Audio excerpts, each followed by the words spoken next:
I'm 53 years old. I've lived a life that seemed predictable, safe, and comfortable. But sometimes life throws a curveball when you least expect it. And one evening, everything I thought I knew about love shifted. I'd always thought of myself as someone who had life figured out, married young, raised 2 kids, kept a tidy home, and believed love was something you settled into, like a favorite chair. Predictable, comfortable, safe. But real love, the kind that stirs something buried deep. I used to think that was behind me. I lived in the rhythm of routine, dinners reheated, casual glances passed between commercials, and then one evening changed everything. I never thought something like this could happen to me. Please don't make the same mistake I did. It was a Friday evening, the kind where time feels thick and still. The sky had gone that soft blue-gray outside our living room windows, and a slow rain tapped against the glass like a ticking clock I couldn't ignore.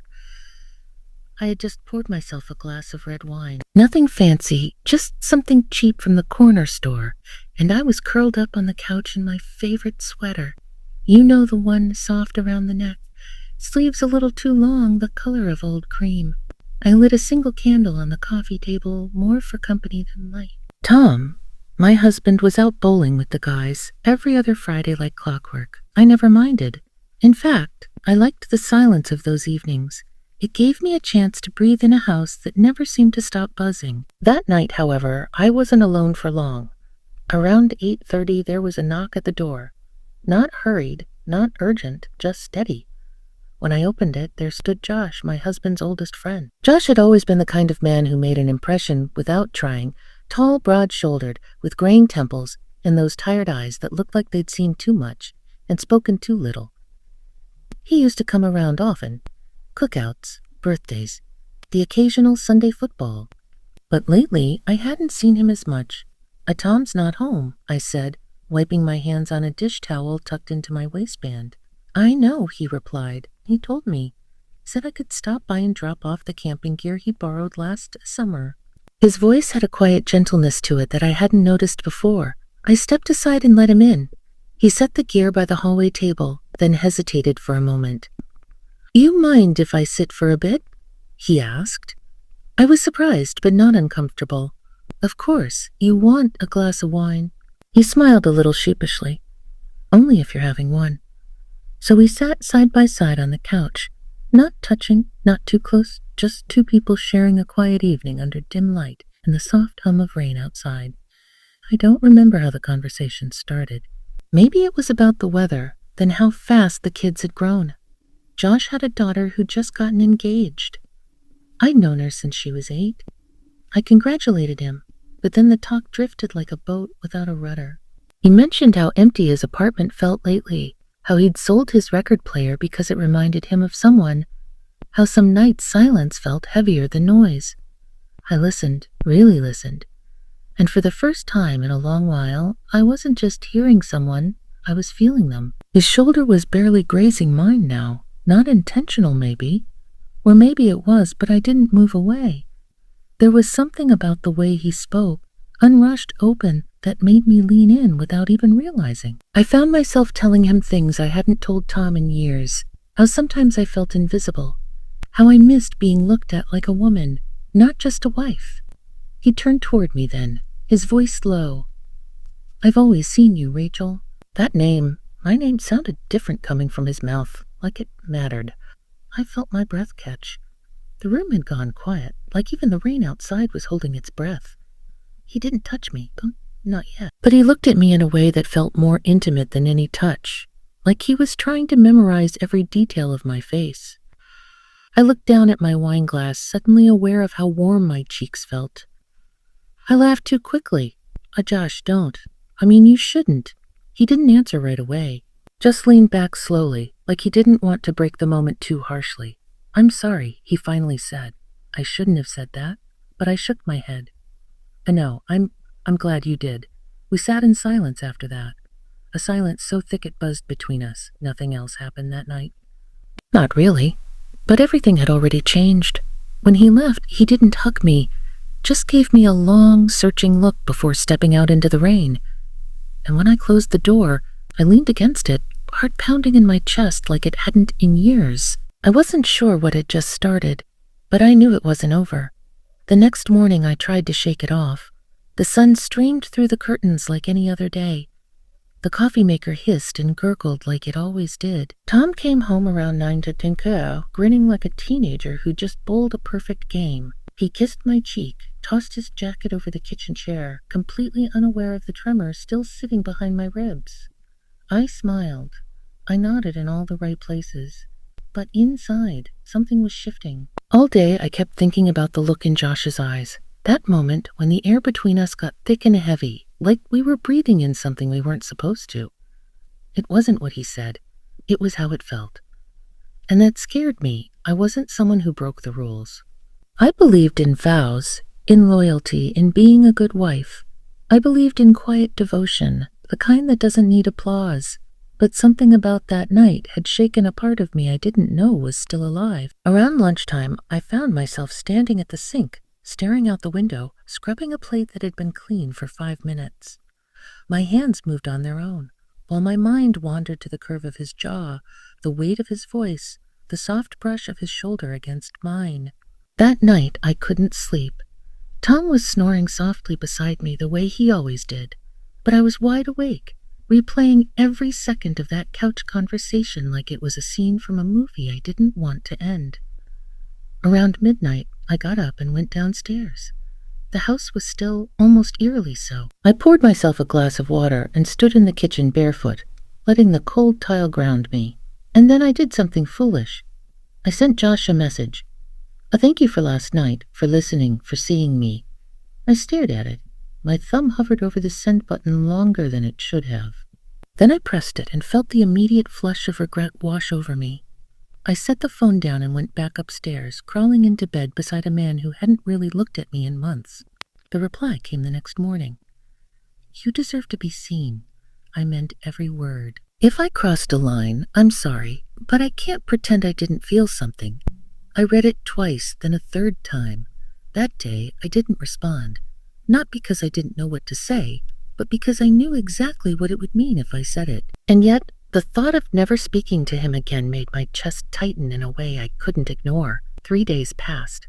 I buried myself in chores, errands, recipes I'd never finish. I told myself it was over, that it had just been a strange, lonely night, and we'd both come to our senses. But life has a funny way of testing the lies we tell ourselves. The following Saturday, Tom had plans to help his brother with some house repairs. He kissed me goodbye in the driveway, told me not to wait up, and drove off with a wave and a smile. 15 minutes later, my phone buzzed. I'm nearby. Just thought I'd check if you were around. No pressure, just miss talking to you. I stared at the screen. My heart started to thud against my ribs again. My hand trembled slightly as I typed back. I am home. He arrived 10 minutes later. No camping gear this time. No excuse. Just Josh standing at my door again, like he'd never left. He didn't come in right away. He stood on the porch, hands in his jacket pockets, eyes uncertain. He wasn't sure if you'd want to see me, he said. I opened the door wider. I wasn't sure either. I answered softly. He stepped inside slowly, like he was entering something sacred, and in a strange way, he was. We didn't sit on the couch this time. I made coffee instead. We stood at the kitchen island, the silence between us not uncomfortable this time, just full. Heavy, yes, but honest. After a while, he reached across the counter and took my hand. It was warm, steady.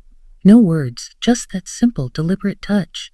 I didn't pull away. That moment, more than any other, changed something inside me.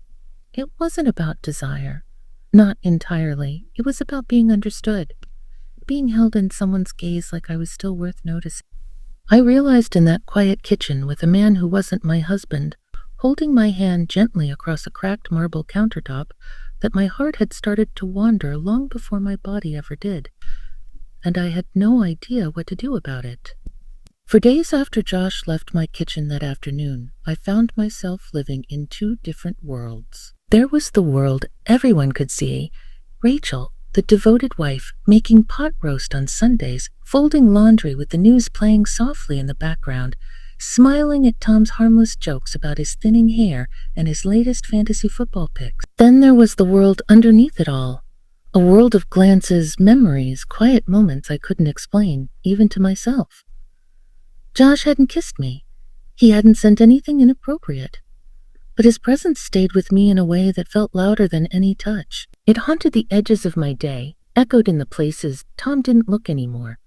I thought maybe it would pass, that maybe I just needed to shake it off, get my head straight, focus on the life I built. But that wasn't what happened. Instead, I found myself waiting for a message, a sign, anything to tell me that what I felt in that kitchen wasn't one-sided, that he hadn't regretted reaching out to me or holding my hand across that chipped counter. Then, one afternoon, while I was grocery shopping, standing right there in front of the red apples of all places, my phone buzzed. I'm sorry if I've made this harder for you, and I didn't mean to stir anything up. I just missed talking to you. I stared at the screen. My heart pounded louder than the humming fluorescent lights above me. I didn't reply right away. I finished my shopping. I loaded the bags into the trunk. I sat in the driver's seat and stared out the windshield for a long time before I finally responded. You didn't make it harder. You reminded me I'm still me, and I didn't realize how much I missed feeling like that. This time his reply came instantly, and then me remind you again. Dinner. My treat. Somewhere quiet, no pressure. Just come as yourself. I hesitated. It was one thing to share a couch, to exchange messages, but dinner, that felt different. That felt like a step I couldn't undo. But the truth was, I wanted to go. Not out of rebellion, not because I wanted to hurt Tom, but because for the first time in years, someone saw through the layers of routine and asked to meet me, not the version I presented to the world, but the woman beneath it all. So I said yes. We met at a small Italian place tucked into a quiet corner of town. Dim lighting, real candles, the kind of place people chose for heart-to-hearts, not headlines. When I walked in, he stood up immediately. He looked nervous. I probably did too. But then I saw his eyes soften, and I exhaled something I didn't realize I'd been holding in. The dinner itself was gentle, honest. We didn't flirt. We didn't cross lines. We just talked about the lives we thought we'd have, the roads we never took, the people we once were. At one point, over a second glass of wine, he reached across the table and touched my wrist lightly. You carry so much, he said softly. I see it in your eyes, but you don't have to. That nearly undid me. No one had said something like that to me in years, maybe ever. After dinner, we didn't linger. He walked me to my car, hands in his pockets again. The wind tugged at my scarf, and for a moment I let myself imagine leaning into him just to feel how safe his arms might be. But I didn't. Instead, I turned to him and said, I don't know what this is, Josh, or what it means. He nodded, eyes steady on mine. Neither do I, but I know it's real, and I know I'd rather face the confusion with you than keep pretending it's not there. He didn't ask to come home with me. He didn't need to, because what passed between us was already far more intimate than anything physical. That night, I drove home with tears in my eyes and 1,000 questions swirling in my chest. But for the first time in years, I also felt awake and terrified because I knew I was standing at a crossroads. And no matter which direction I chose, nothing would ever be the same again. The morning after dinner with Josh, I stood in front of the bathroom mirror longer than usual. I looked at myself, not just at the lines etched into my skin or the software of time around my eyes, but at the woman inside them. The woman I had forgotten. The woman I had buried beneath years of compromise, routine, and silent ache. Tom was downstairs sipping his coffee and scrolling through his phone. The same morning ritual for almost 20 years. He didn't look up when I walked into the kitchen, didn't notice the red in my eyes, or the way my hands trembled slightly as I reached for a mug. But how could he? I had become so good at hiding the parts of me that longed for something more. We sat in silence, broken only by the occasional clink of his spoon against his cup. I wanted to speak, to say something that might start to peel back the walls between us, but the words caught somewhere between guilt and fear. Later that day, Josh sent me one final message. I don't want to be the reason you're in pain. You don't owe me anything, Rachel. But I hope you know now what you're worth. I hope someone shows you every day. And just like that, he let go.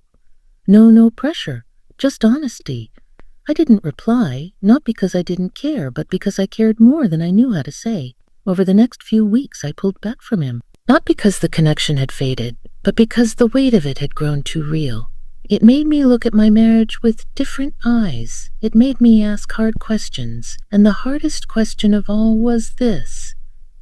If I had felt truly seen, truly loved, would I have ever let Josh in at all? The answer shook me. So one evening after dinner, I turned off the television and sat across from Tom. He looked at me, surprised. "We need to talk," I said. It wasn't a dramatic confession. I didn't throw accusations or tears. I just told him the truth about how lonely I had felt, about the distance between us, about how I had let another man remind me that I was still alive, still visible, still worthy of something more than polite silence. I didn't tell him everything. Not the dinner, not the messages, but I told him enough to see the pain rise in his face like a slow tide. And for once, he didn't get defensive. He didn't storm out or call me names. He just sat there quiet and said, "I didn't know you felt that way." I nodded. "That's the problem. You didn't know, and I stopped trying to tell you." We spent hours that night unraveling the threads of who we had become. And it wasn't easy. Parts of it hurt, but in that pain there was also something honest, something necessary. We didn't fix everything overnight. Life doesn't work like that. But something cracked open between us, a space where truth could breathe. As for Josh, I never saw him again. Not in person anyway. He left something in me I'll never quite be able to explain. Not regret, not sorrow, something closer to awakening. He reminded me that love isn't just duty or years spent together. It's attention, it's presence, it's being seen. And maybe that was the lesson I needed all along. To remember that I am not invisible, that I am not done growing, that no matter how old we get, we still deserve to be chosen. Not just once, but every day. So if you've ever found yourself staring at the ceiling in the quiet dark, wondering if there's more to your story, let me tell you something I wish someone had told me. There is, but sometimes it starts with being honest with yourself about how much you've settled and how much more you still deserve.